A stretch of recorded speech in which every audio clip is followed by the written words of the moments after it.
किसी डीसी जम्मू कश्मीर के ने 20 के 20 डीसी में से किसी एक ने अगर कमिश्नर सेक्रेटरी साहब को फ़ोन करके ये बात कही होती जो हमें मीडिया में कहनी पड़ी कि सर ये पॉसिबल नहीं है, लॉ एंड ऑर्डर की सिचुएशन है, लोगों को हम इस तरह नहीं, क्यों कहता नहीं है। इम्प्लीमेंटेशन के लिए आप तैयार बैठे हैं।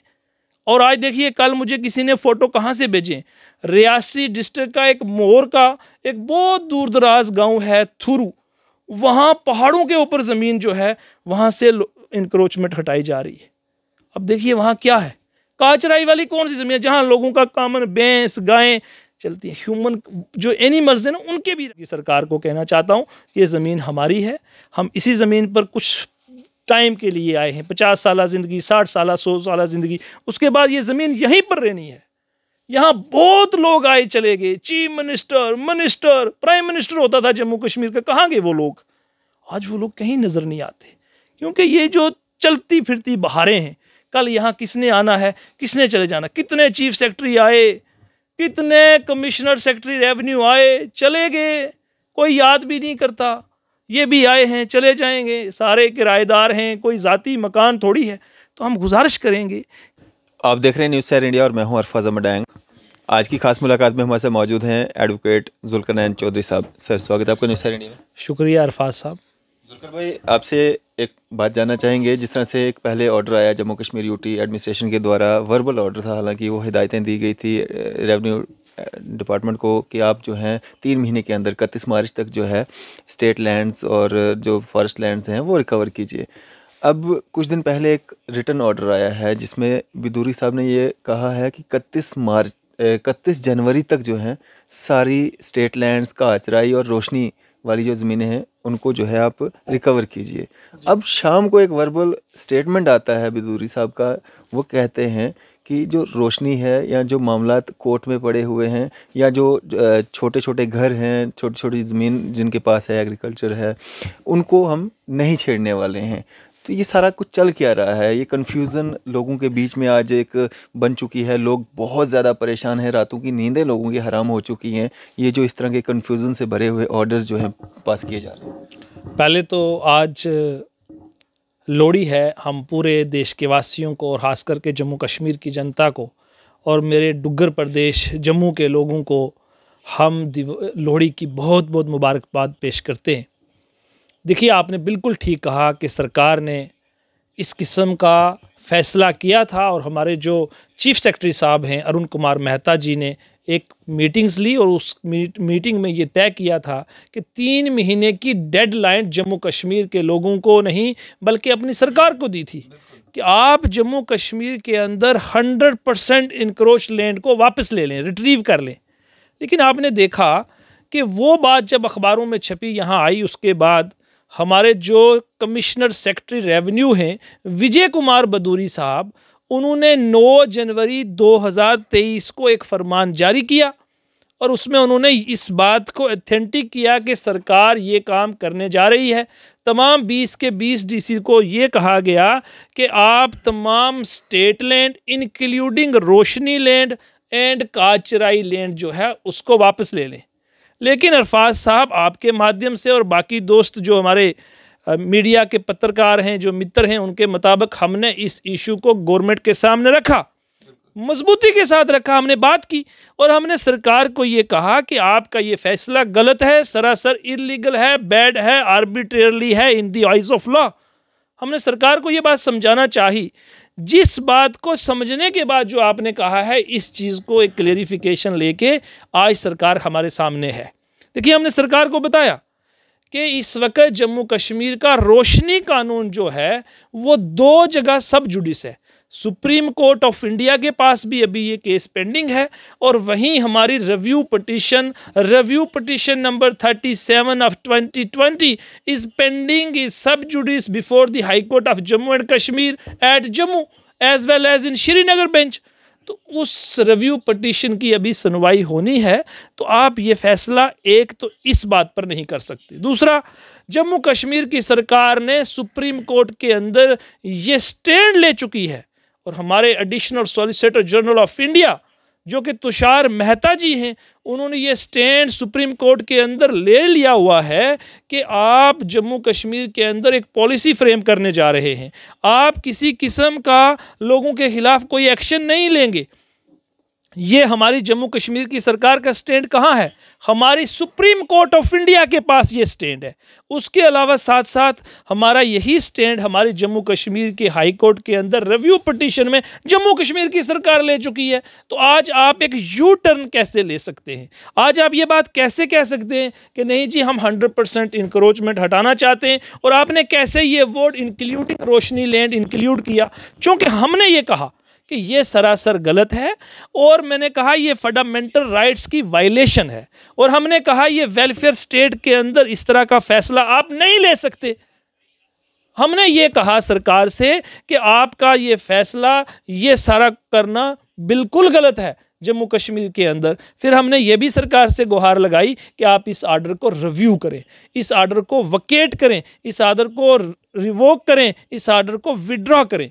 हमें लगता है जम्मू कश्मीर की सरकार ने इस बात को सुना है, हमारी इस बात को समझा है, और कहीं ना कहीं मुझे लगता है कि हमारे चीफ सेक्रेटरी बड़े अपराइट ऑफिसर हैं, उनको भी प्रॉपर ब्रीफ नहीं किया गया था कि इशू क्या है, कहाँ कहाँ पेंडिंग है और वायलेशन क्या होने जा रही है।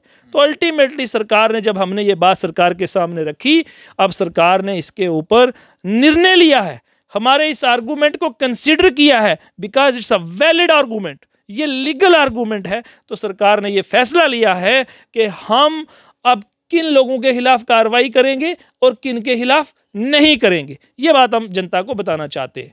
सरकार ने ये कहा है, हमारे कमिश्नर सेक्रेटरी रेवेन्यू साहब ने ये कहा है कि हम अब आम व्यक्ति के खिलाफ कार्रवाई नहीं करेंगे, यानी कि जिन लोगों के मकान सरकारी ज़मीन के ऊपर हैं, जिनकी दुकानें सरकारी ज़मीन के ऊपर हैं, और जो कम ज़मीन के ऊपर बैठे हुए हैं, 5 कनाल 4 कनाल 2 कनाल के ऊपर, उनके खिलाफ कोई कार्रवाई नहीं होगी। कार्रवाई उन तमाम केसेस में भी नहीं होगी जो रोशनी कानून के तहत रिव्यू पिटीशन 100 से ज़्यादा यहाँ पेंडिंग है, उन केसेस में भी कोई कार्रवाई नहीं होगी। और तीसरा, जो मैटर सब जुडिस है सुप्रीम कोर्ट में, जिन लोगों की SLP सुप्रीम कोर्ट में पेंडिंग है, उनके खिलाफ भी कोई कार्रवाई नहीं होगी। कार्रवाई किसके खिलाफ होगी?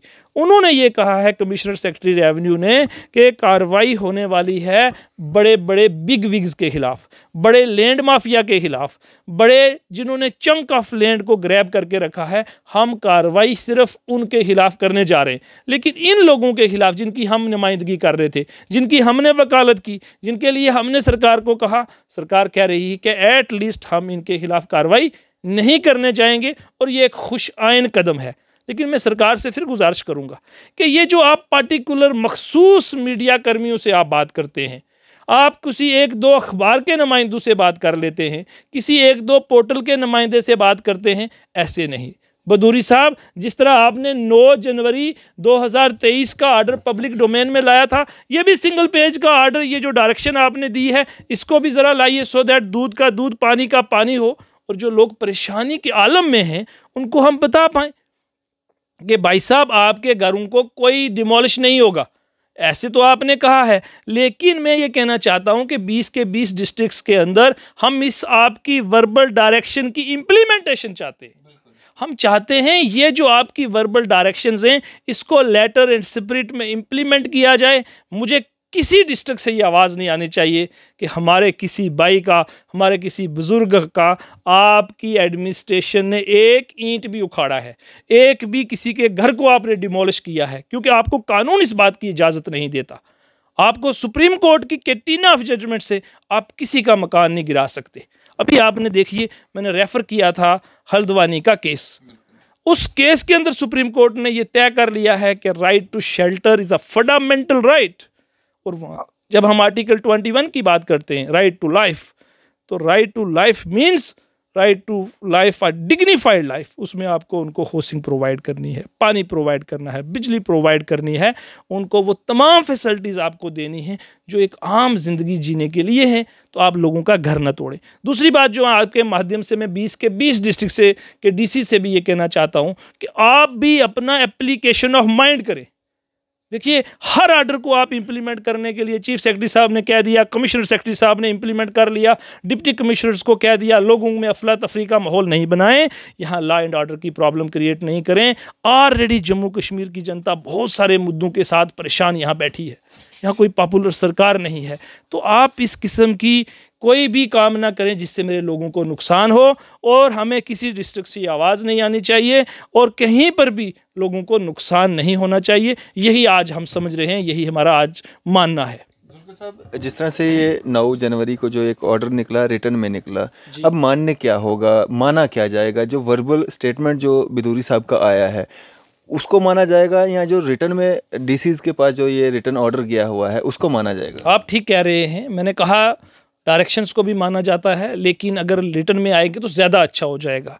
कई बार एडमिनिस्ट्रेशन को ऐसा लगता है, मैं समझता हूँ कहीं बदूरी साहब को शायद कहीं डर ना लगता हो कि मेरी ट्रांसफ़र हो जाएगी, मुझे किसी और स्टेट में भेज देंगे।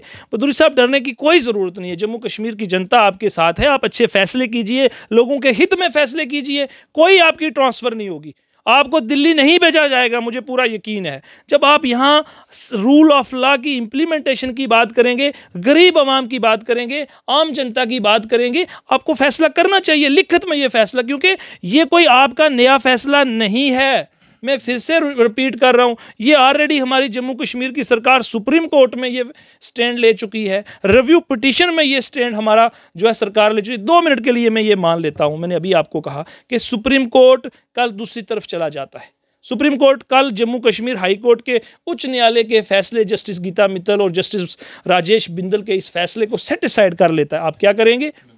आप रिव्यू पिटीशन में क्या सरकार या हाई कोर्ट क्या पक्ष लेने जा रहा है, आप क्या करेंगे? एक तरफ से आप कह रहे हैं पॉलिसी बनाएंगे, और मैं कहना चाहता हूँ कि जम्मू कश्मीर के अंदर अगर आप रूल ऑफ लॉ को इम्प्लीमेंट करना चाहते हैं, कानून की बालादस्ती करना चाहते हैं, तो आप लोगों को इस तरह मजबूर ना करें। मुझे बड़ी खुशी होती है इरफाज साहब, जम्मू कश्मीर की सरकार 3 महीने की डेडलाइन अगर ये मुकर्रर करती कि हम यहाँ एक पॉपुलर सरकार देने जा रहे हैं, मुझे खुशी होती।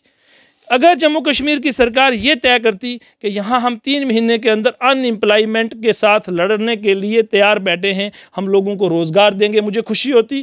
कहा जाता है SPO का इशू हम हल करेंगे 3 महीने के अंदर, मुझे खुशी होती। कहा जाता PHE, इलेक्ट्रिसिटी, बाकी जितने डेली वेजर्स हैं उनके मुद्दों को 3 महीने की डेडलाइन फिक्स करके आप हल करते, मुझे खुशी होती। आप यहाँ पर मिलिटेंसी मुक्त जम्मू कश्मीर करने के लिए जा रहे थे, आप यहाँ भ्रष्टाचार ख़त्म करने के लिए जम्मू कश्मीर से जा रहे थे, क्या हुआ अरफाज साहब? नहीं हुआ। आपने देखा 16 जनवरी 2022 की सुबह को 3 लोग अल्फा गेट राजौरी के अंदर मेरे भाइयों ने अपनी जान खुआई। मेरे डांगरी के अंदर, राजौरी डांगरी के अंदर 1 जनवरी जब पूरा मुल्क, हिंदुस्तान और बाकी वाले ममालिक जो है नए साल का जश्न मना रहे थे, आपने देखा खून की नदियां बहीं राजौरी के अंदर। आज हमारे होम मिनिस्टर साहब खुद चल के दिल्ली से आए हैं, वेलकम करते हैं हम उनका सिटी ऑफ टेम्पल्स में, और मुझे लगता है कि आज ही वो राजौरी निकल रहे हैं या सुबह जाएंगे। बहुत अच्छी बात है कि होम मिनिस्टर साहब खुद यहाँ चल के आए हैं, लेकिन आज भी मेरे लोग मिलिटेंसी से जूझ रहे हैं, उनकी जानें जा रही हैं। अब मुझे बताइए, हम कहते हैं भ्रष्टाचार फ्री जम्मू कश्मीर बनाना चाहते हैं, क्या जम्मू कश्मीर भ्रष्टाचार फ्री हुआ? मैं कहूँगा नहीं हुआ। क्यों नहीं हुआ? मैं कहूँगा इसलिए क्योंकि आपने देखा कि हमारा यहाँ जो भाऊ तहसीलदार थे वो रेड हैंडेड विद ₹50,000 कास्ट के जो पैसा उन्होंने 50,000 रुपया लिया था उसके साथ वो पकड़े गए। और वो तहसीलदार साहब के पास इतनी प्रॉपर्टी निकली जो इन्वेस्टिगेशंस हमारे सामने आई, जो हमारे बदूरी साहब के पास भी नहीं है, जो हमारे चीफ सेक्रेटरी साहब के पास भी उतनी प्रॉपर्टी शायद ना हो। अगर हो भी तो वो इतनी बड़ी पोस्ट के ऊपर बैठे हैं, उनके लिए छोटी बात है। लेकिन एक तहसीलदार जिसका कुछ नहीं था कल, जिसके पास उसने इतनी छोटी सी 5 साल 8 साल नौकरी के अंदर अरबों रुपए की प्रॉपर्टी इकट्ठी कर ली, और ये कहा जाता है कि एक म्यूटेशन अटेस्ट करना है, आप 50,000 रुपया लाइएगा। अब मुझे बताइए लोग कहाँ जाएंगे? हम भ्रष्टाचार मुक्त जम्मू कश्मीर करवाने में भी फेल हो गए। मुझे खुशी होती ना कि आज आप आंगनवाड़ी वर्कर्स का इशू हल करते, 3 महीने की डेडलाइन मुकर्रर करते, मुझे खुशी होती। आप हमारे कश्मीरी पंडित भाई प्रेस क्लब के सामने इस ठंड के मौसम में धरने पर बैठे हैं, उनके मुद्दे को आप हल करते, मुझे खुशी होती। आपने देखा रेबरे खेल वाले जो थे, हमारी बहनों को इस जम्मू शहर की ठंड के अंदर दुड़ा दुड़ा के जम्मू कश्मीर की पुलिस ने मारा, हमें दुख नहीं है? हमें खुशी होती आप उनका मुद्दा एमिकेबली हल करते। अगर आए दिन मैंने इतने प्रोटेस्ट, पहले दिनों के अंदर हम कह रहे थे जम्मू सिटी ऑफ टेम्पल है, जम्मू सिटी ऑफ टेम्पल को आपने सिटी ऑफ पहले बनाया गया टोल प्लाजा, फिर हमने कहा सिटी ऑफ प्रोटेस्ट। अब आप क्या बनाना चाहते हैं? अब आप इविक्शन ड्राइव चलाएंगे, लोगों को घरों से बेघर करेंगे, और वो भी दैट टू इलीगली। ये पॉसिबल नहीं है। आपने जो भी फैसला करना है, आपसे हमें पूरी उम्मीदें हैं, क्योंकि हम एक वेलफेयर स्टेट के वासी हैं। यहाँ कानून की बालादस्ती है, यहाँ ह्यूमन राइट्स की वायलेशन को इस तरीके से बर्दाश्त नहीं किया जाएगा। हाँ, बर्दाश्त किया जा सकता है जब हम जिंदा नहीं हों। आप हमारे सीनों में गोलियां छान दीजिए, हमें मार डालिए, उसके बाद आप हमारी कब्रों के ऊपर सियासत कीजिए, उसके बाद मेरे लोगों के घर आप गिराएंगे, लेकिन हमारी मौजूदगी में, हमें जिंदा होते हुए जब तक कहते हैं हम आपको पीएसए में बुक करेंगे। मैंने कहा जब तक आप हमें पीएसए में बुक नहीं करेंगे, हम इनजस्टिस के खिलाफ लड़ाई लड़ते रहेंगे, हम ह्यूमन राइट्स की वायलेशन के खिलाफ लड़ाई लड़ेंगे। मैं ह्यूमन राइट्स का स्टूडेंट हूँ, मैंने पीजी ह्यूमन राइट्स की है। मैं आपको कह रहा हूं, अगर कानून कहीं इस चीज़ की इजाज़त देता है तो आप लोगों के घर गिराइए, लेकिन सुप्रीम कोर्ट की कैटिना ऑफ जजमेंट आपको इस बात की इजाज़त नहीं देते कि आप लोगों से उनका लाइवलीहुड छीन लें। Livelihood included in 2 forms. Commercial property आपके पास है, आप वहाँ से अर्न करते हैं, अपने बाल बच्चा को दुकान चला रहे हैं, उससे अपने बाल बच्चे के पेट को फीड कर रहे हैं। आप लाइवलीहुड नहीं छीन सकते। आप दूसरी जगह लोगों की शेल्टर को नहीं छीन सकते। मैं नहीं कहता, सुप्रीम कोर्ट कैटिना ऑफ जजमेंट्स में कहा है। अभी देखिए हल्द्वानी के केस में कहा अनकंडीशनली आप किसी को घर से दरपदर नहीं कर सकते। लेट अस सपोज, आपने देखा उत्तराखंड के हाई कोर्ट उच्च न्यायालय ने यह फैसला किया कि भाई 5,000 जो 50,000 फैमिलीज़ हैं, इनके घर को हटा दीजिए और 7 दिन के अंदर अंदर आप जाइए और उस पूरी ज़मीन को लेके जो रेलवे का प्रोजेक्ट है उसको लगाइए। अल्टीमेटली उन लोगों ने सुप्रीम कोर्ट में इस जजमेंट को चैलेंज किया, और क्या कानून हमारे सामने आया? क्या हमारे जो यहाँ ऑफिसर बैठे हुए हैं ये कानून नहीं देख रहे? उन्होंने कहा आप इन लोगों को यहाँ से हटा नहीं सकते। अगर आपको इस ज़मीन की ज़रूरत है, पर्टिकुलरली इस प्रोजेक्ट को इसी जगह पर अगर आपको लगाना है, तो सबसे पहले आप इनकी रिहेबिलिटेशन का प्लान बताइए क्या है। इन 50,000 फैमिलीज़ को रिहेबिलिटेट आप कर पाओगे? रीसेटलमेंट आपके पास अवेलेबल है? जब आप इनको वहाँ पर शिफ्ट कर सकते हो, इनको अच्छी जगह बैठा सकते हो, तो ही आप इनको हटाओगे। और उत्तराखंड की उस जजमेंट को सुप्रीम कोर्ट ने स्टे किया, आर्डर मेरे पास है। ऐसे थोड़ी मैं हवा में बात कर रहा हूँ। तो क्या लाखों लोगों की, अरफाज साहब, रिहेबिलिटेशन पॉसिबल है? नहीं है। इसीलिए हम कहते हैं लोगों को इसी ज़मीन के ऊपर बैठा रहना दीजिए। 5 मरले, 10 मरले, 1 कनाल। हाँ, मैंने एक बात और कही, भाई जो घर लोगों का, चाहे गरीब का है चाहे अमीर का है, अरफाज साहब, जो उसका रेजिडेंशियल हाउस है या उसकी जो कमर्शियल बिल्डिंग या प्रॉपर्टी दुकान है, उसको आप नहीं तोड़ेंगे, उसको आप नहीं छेड़ेंगे, क्योंकि आपके जो अथॉरिटीज़ काम करती हैं ग्रास रूट लेवल पे, उनकी प्रेजेंस में वो कंस्ट्रक्शन हुई है। आज आप उनको गिराने का आपके पास कोई अधिकार नहीं है, आप वायलेशन करते हैं। अभी आपने देखा लास्ट ईयर जो बठिंडी चौक के सामने इन्होंने सुबह सुबह डेमोलेशन ड्राइव चलाई। क्यों जम्मू कश्मीर हाई कोर्ट ने उस आर्डर को स्टे किया? क्यों उस डेमोलेशन ड्राइव को कहा ये गलत है? और आज वो देखिए वो बिल्डिंग्स वहीं पर हैं। स्टेटस को का आर्डर जम्मू कश्मीर के हाई कोर्ट ने क्यों पास किया? क्योंकि वहाँ वायलेशन थी प्रिंसिपल ऑफ नेचुरल जस्टिस की। No one can be condemned unheard. कहा गया आपने उनको नोटिस नहीं दिया, due procedure of law follow नहीं हुआ, चाहे वो स्टेट लैंड के ऊपर कंस्ट्रक्शन हुई है।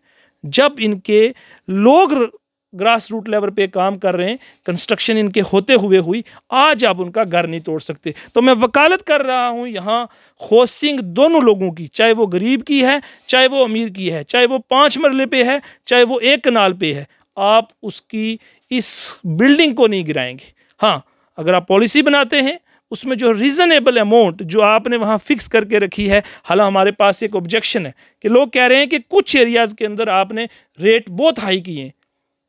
गांधीनगर का वो रेट नहीं है जो इस वक्त सिदरा और बजालता का रेट है। 44 लाख रुपए पर कनाल का सरकारी रेट आपने किया। ठट्ठर अपर कहाँ पड़ता है? वहाँ कौन 44 लाख रुपए सरकारी ज़मीन का रेट आपने कर दिया? कितना इनजस्टिस है। और हमारे डिप्टी कमिश्नर जम्मू जो पहले थे, उन्होंने उस आर्डर को पास किया और जो एरिया पर्टिकुलरली स्पेसिफिक एरियाज़ के रेट को इतना हायर अप किया। ये जुल्म है, ये ज़्यादती है। मैं इसीलिए कह रहा हूँ कि इनजस्टिस, क्योंकि हमारा नारा है हक और इंसाफ का। मैं सबको एक नज़र से देखता हूँ, सबके लिए ये बात कह रहे हैं कि भैया सबके साथ इंसाफ हो, सबके साथ अमन और शांति के साथ लोगों को यहाँ पर रहने दिया जाए। इस किस्म का जुल्म और ज़्यादती ना की जाए। जो रीज़नेबल अमाउंट आप फिक्स करेंगे अपनी पॉलिसी के मुताबिक, वो लोगों से लेकर उनको इस ज़मीन के मालकाना हक दिए जाएं। अगर आप उस तरफ नहीं जाना चाहते, आपने 18 कॉलोनीज़ जम्मू के अंदर इलीगल को आपने लीगल किया है। ये जम्मू कश्मीर की सरकार ने मेरे ख्याल 2002-2004 में किया था।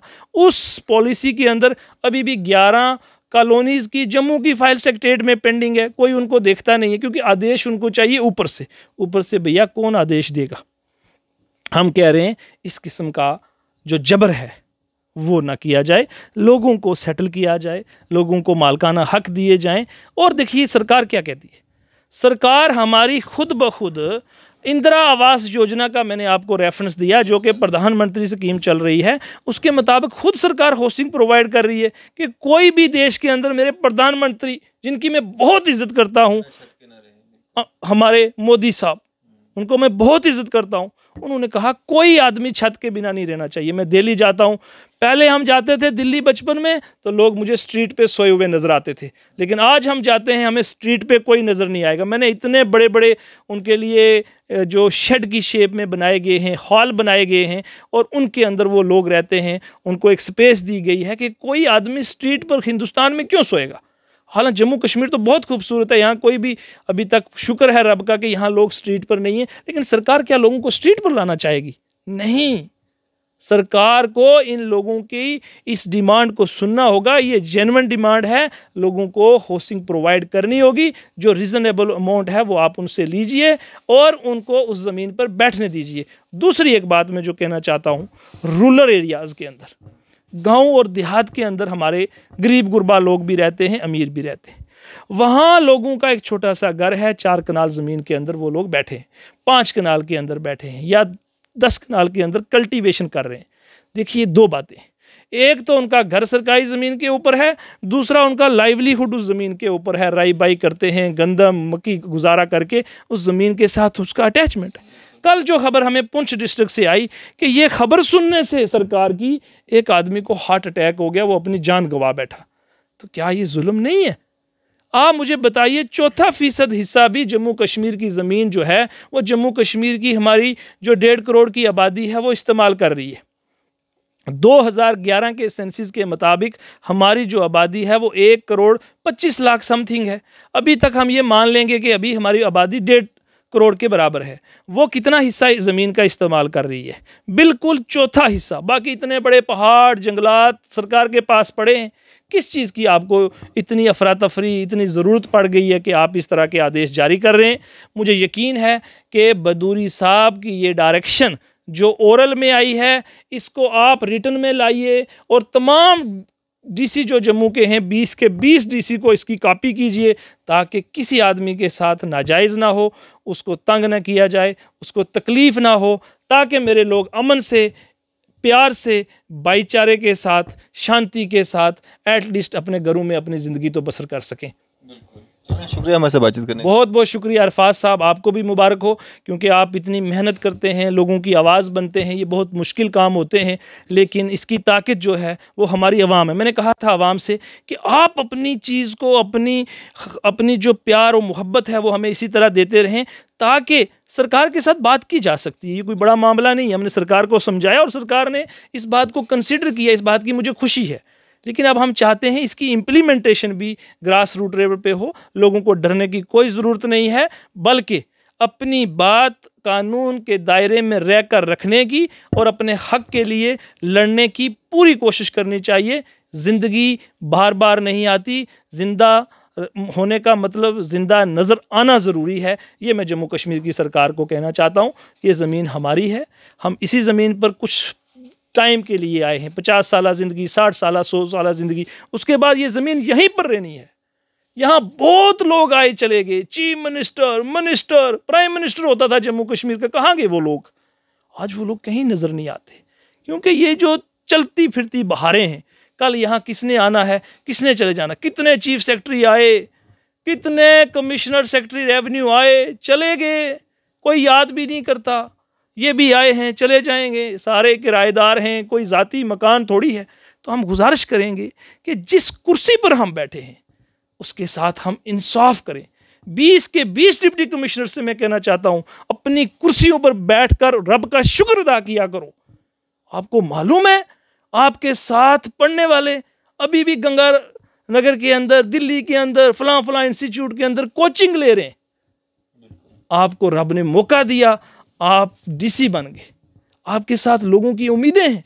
किसी डीसी जम्मू कश्मीर के ने 20 के 20 डीसी में से किसी एक ने अगर कमिश्नर सेक्रेटरी साहब को फ़ोन करके ये बात कही होती जो हमें मीडिया में कहनी पड़ी कि सर ये पॉसिबल नहीं है, लॉ एंड ऑर्डर की सिचुएशन है, लोगों को हम इस तरह नहीं, क्यों कहता नहीं है। इम्प्लीमेंटेशन के लिए आप तैयार बैठे हैं।